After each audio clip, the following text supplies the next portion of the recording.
ಸಂವಿಧಾನದ 51A ವಿಧಿಯ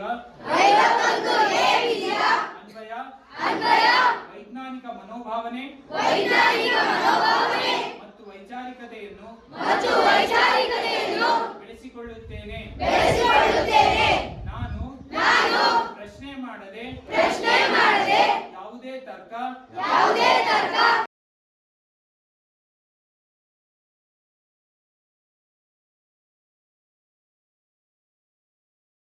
ಮೂವತ್ತೊಂದು 1913 ಅಂದ್ರೆ ಬಿಫೋರ್ ಇಂಡಿಪೆಂಡೆನ್ಸ್ ನಲ್ಲಿ ನಮ್ಮ ದೇಶಕ್ಕೆ ಬಂದಿರೋ ಒಂದೇ ಒಂದು ನೊಬೆಲ್ ಪ್ರೈಸ್ ಅಂದ್ರೆ ಅದು ಸಿ ವಿ ರಾಮನ್ ಅವರು.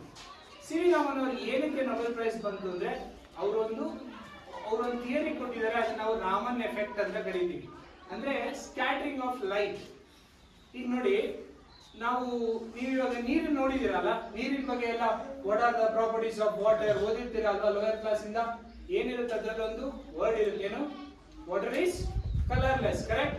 ಬಣ್ಣ ಇದೆಯಾ ನೀರ್ಗೆ? ಎಲ್ಲರೂ ಕಲರ್ ಆಗಿರೋ ನೀರು ನೋಡಿದ್ದೀರಾ? ಇಲ್ಲ ಅಲ್ಲ? ಕೆರೆ ನೋಡಿದ್ದೀರಾ? ಎಲ್ಲ ಕೆರೆ ಯಾವ ಬಣ್ಣದಲ್ಲಿ ಇರುತ್ತೆ? ವೈಟ್ ಆಗಿರೋ ಕೆರೆ ನೋಡಿದ್ದೀರಾ ಯಾರ? ಮತ್ತೆ ಯಾವ ಕಲರ್ ಇರುತ್ತೆ? Usually you will get green ಮೇಲೆ ಬ್ಲೂ ಮೇಲೆ ಕಲರ್ಸ್ ಇರುತ್ತೆ, ಕರೆಕ್ಟಾ? ಅದೇ ನೀರಿನಲ್ಲಿ ಕೈಗೆ ಎತ್ಕೊಳ್ಳಿ, ಯಾವಾಗ ಏನಾಗಿರುತ್ತೆ? ಸಾಧ್ಯ ಇದೆ ಈ ತರ ಆಗಕ್ಕೆ? ಅದು ಯಾವ್ದ್ರಿಂದ ಆಗುತ್ತೆ ಅಂದ್ರೆ ಬಿಕಾಸ್ ಆಫ್ ಸನ್ಲೈಟ್ ಅದಾಗುತ್ತೆ. ಅಂದ್ರೆ ಯಾವಾಗ ಸನ್ಲೈಟ್ ಪಾಸ್ ಆಗುತ್ತೆ ಅದರಲ್ಲಿ ಸ್ಕ್ಯಾಟರಿಂಗ್ ಆಫ್ ಲೈಟ್ ಅಂತ ಅಂತೀವಿ. ಒಂದು ಲೈಟ್ ಅಂದ್ರೆ white colour is made up of 7 different colours. White light ಏನಿದೆ, ಸನ್ಲೈಟ್ ಏನಿದೆ, ಅದು ಕಲರ್ಲೆಸ್. ನಾವು ಚಿತ್ರ ಬರೀತೀವಿ, ಸಣ್ಣ ಮಕ್ಕಳು ನೋಡಿದೀರಾ? ಯಾವ ಕಲರ್ ಬರಿತೀವಿ? ಸೂರ್ಯನ್ ಬರಿತೀವಿ ಒಂದು ಸರ್ಕಲ್, ಆಮೇಲೆ ಯಾವ ಬಣ್ಣದಲ್ಲಿ ಬರಿತೀವಿ? ಸನ್ರೈಸ್ ನ. ಬಟ್ ಆಕ್ಚುಲಿ ಸನ್ರೈಸ್ ಗೆ ಕಲರ್ ಇಲ್ಲ, ಇಟ್ಸ್ ಕಲರ್ಲೆಸ್. ಅದು ಯಾವುದೇ ಕಲರ್ ಇರಲ್ಲ, ಅದು ವೈಟ್ ಲೈಟ್ ಅಷ್ಟೇನೆ. ಬಟ್ ಆ ಒಂದು ವೈಟ್ ಲೈಟ್ ಅಲ್ಲಿ ಎಷ್ಟು ಕಲರ್ಸ್ ಇದೆ ಅಂದ್ರೆ 7 ಕಲರ್ಸ್. ನೀವೆಲ್ಲರೂ ರೈನ್ಬೋ ನೋಡಿದಿರಲ್ಲ, ಕರೆಕ್ಟ್? ಸೊ ರೈನ್ಬೋ ಹೆಂಗ್ ಫಾರ್ಮ್ ಆಗುತ್ತೆ? ಹೋಗಿ, ರೈನ್ಬೋ ಯಾವ ದಿಕ್ಕಲ್ಲಿ ಫಾರ್ಮ್ ಆಗಿರುತ್ತೆ ಯೂಶಲಿ?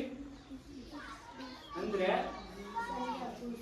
ಯಾವ ಕಡೆ ಸೂರ್ಯ ಇರ್ತಾನೋ ಅದ್ರ ಆಪೋಸಿಟ್ ಡೈರೆಕ್ಷನ್ ಅಲ್ಲಿ ನಿಮ್ಮ ರೈನ್ಬೋ ಫಾರ್ಮ್ ಆಗುತ್ತೆ ಯಾವಾಗ್ಲೂ ಅಷ್ಟೇ. ನೀವು ಅಬ್ಸರ್ವ್ ಮಾಡಿ, ನೆಕ್ಸ್ಟ್ ಏನಾದ್ರು ರೈನ್ಬೋಸ್ ನೋಡಿದಾಗ. ಏನಕ್ಕೆ ಅಂದ್ರೆ ರೈನ್ಬೋ ಹೇಗ್ ಫಾರ್ಮ್ ಆಗುತ್ತೆ? ಸೂರ್ಯನ ಬೆಳಕೇನ್ ಬರ್ತಾ ಇರುತ್ತೆ, ಆ ಬೆಳಕೇನಾಗುತ್ತೆ ಯಾವಾಗ ವಾಟರ್ ಡ್ರಾಪ್ಲೆಟ್ಸ್ ಇರುತ್ತಲ್ಲ, ಅಂದ್ರೆ ನೀರಿನ ಹನಿ ಏನಾದ್ರು ಇವಾಗ ಇರುತ್ತೆ ಮಾಯಿಶ್ಚರ್. ಸೊ ಆ ವಾಟರ್ ಡ್ರಾಪ್ಲೆಟ್ಸ್ ಏನಾಗುತ್ತೆ, ಅದು ಪ್ರಿಸಮ್ ತರ ಆಕ್ಟ್ ಆಗುತ್ತೆ. ಅದ್ರಲ್ಲಿ ಪಾಸ್ ಆಗುವಂತ ಒಂದು ಲೈಟ್ ರೇಸ್ ಏನಾಗುತ್ತೆ, ಆ ಲೈಟ್ ರೇಸ್ ಏನಾಗುತ್ತೆ, ಅದು 7 ಡಿಫರೆಂಟ್ ಕಲರ್ಸ್ ಆಗಿ ಎಮಿಟ್ ಆಗುತ್ತೆ. ಇದನ್ನ ಸ್ಕ್ಯಾಟರಿಂಗ್ ಆಫ್ ಲೈಟ್ ಅಂತ ಕರಿತೀವಿ. ಇದನ್ನ ಮೊದಲು ಈ ಜಗತ್ತಿಗೆ ಪರಿಚಯ ಮಾಡಿಕೊಟ್ಟವರು ಸಿ ವಿ ರಾಮನ್. ಸೊ ಅವ್ರ ನೆನಪಿಗಾಗಿ ನಾವು ನ್ಯಾಷನಲ್ ಸೈನ್ಸ್ ಡೇ ಅಂತ ಸೆಲೆಬ್ರೇಟ್ ಮಾಡ್ತಾರೆ. ಇಡೀ ನಮ್ಮ ದೇಶದಲ್ಲಿ ಇದನ್ನ ಸೆಲೆಬ್ರೇಟ್ ಮಾಡ್ತಾರೆ. ಮತ್ತೆ ಒಂದು ಮಗ್ಲ ನಾನು ನಿಮ್ಗೆ ಒಂದು ಹೇಳ್ತೀನಿ, ಸೈನ್ಸ್ ಯಾವತ್ತು ಶುರುವಾಗಿದ್ದು ಎಲ್ಲಿಂದ ಅಂದ್ರೆ ಡೌಟ್ಗಳಿಂದ. ನಿಮಗೆ ಡೌಟೇ ಬರಲ್ಲ ಅಂದ್ರೆ ಸೈನ್ಸ್ ಪಾಠ ನೀವು ಕೇಳ್ತಿಲ್ಲ ಅಂತ, ಅಥವಾ ಸೈಂಟಿಫಿಕ್ ಆಗಿ ನಿಮ್ ಬದುಕನ್ನ ನೀವು ರೂಪಿಸ್ಕೊಂಡಿಲ್ಲ ಅಂತ.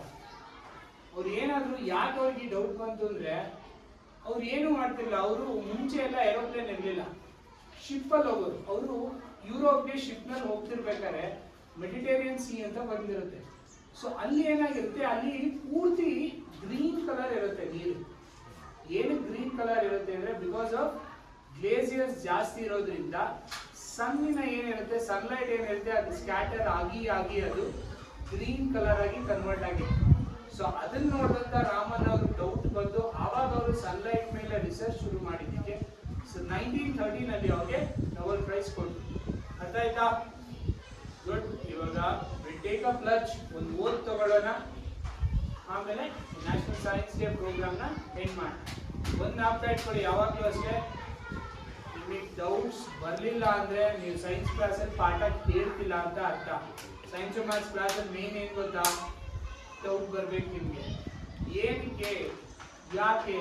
ನೀವು ಎಲ್ಲರೂ ರೈನ್ಬೋ ನೋಡಿದಿರಲ್ಲ, ಯಾರು ಹೋಗ್ಬಿಟ್ಟು ಅಲ್ಲಿ ಪೇಂಟ್ ಹೊಡೆದ್ರ, ಕಲರ್ ಪೇಂಟ್ ಹೊಡೆದ್ರ ಆಕಾಶಕ್ಕೆ ಯಾರು ಒಂದಿನ ಕೇಳಿದ್ರ ಡೌಟ್?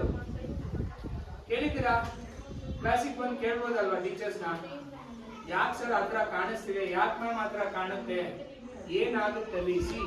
ಈ ಡೌಟ್ಸ್ ನ ಕೇಳುವಂತ ಒಂದು ಮನಸ್ಥಿತಿನ ನೀವು ಬೆಳೆಸ್ಕೊಂಡ್ರೆ ನಿಮ್ಗೆ ಅದು ಉತ್ತಮ. ನೀವೇ ಇನ್ನ ವಿಚಾರ ತಿಳ್ಕೊಂತ ಹೋಗ್ತೀರಾ. ಆವಾಗ ನಿಮ್ಗೆ ಸಬ್ಜೆಕ್ಟ್ಸ್ ಏನಾಗುತ್ತೆ, ಇಂಟ್ರೆಸ್ಟಿಂಗ್ ಆಗ್ತಾ ಹೋಗುತ್ತೆ. ಅರ್ಥ ಆಯ್ತಾ? ಓಕೆ, ಪ್ಲಸ್ ತಗೊಳ್ಳೋಣ ಈಗ. Then will finish off this event. Okay, ಭಾರತೀಯ ಸಂವಿಧಾನದ 51 ಎ ವಿಧಿಯ ಅನ್ವಯ ವೈಜ್ಞಾನಿಕ ಮನೋಭಾವನೆ ಮತ್ತು ವೈಚಾರಿಕತೆಯನ್ನು ಬೆಳೆಸಿಕೊಳ್ಳುತ್ತೇನೆ. ನಾನು ಪ್ರಶ್ನೆ ಮಾಡದೆ ಯಾವುದೇ ತರ್ಕ ಒಪ್ಪುವುದಿಲ್ಲ ಹಾಗೂ ಸಂವಿಧಾನದ ಮೂಲಭೂತ ಕರ್ತವ್ಯದ ಆಶಯದಂತೆ ಮೌಢ್ಯತೆ ಮತ್ತು ಅಂಧಕಾರವನ್ನು ನಿರ್ಮೂಲನೆ ಮಾಡಿ ಜೀವ ಜಗತ್ತಿಗೆ ಪೂರಕವಾದ ಬದುಕನ್ನು ರೂಪಿಸಿಕೊಳ್ಳುತ್ತೇನೆಂದು ಈ ಮೂಲಕ ರಾಷ್ಟ್ರೀಯ ವಿಜ್ಞಾನ ದಿನದಂದು ಪ್ರತಿಜ್ಞೆ ಮಾಡುತ್ತೇನೆ. Class, stand at ease.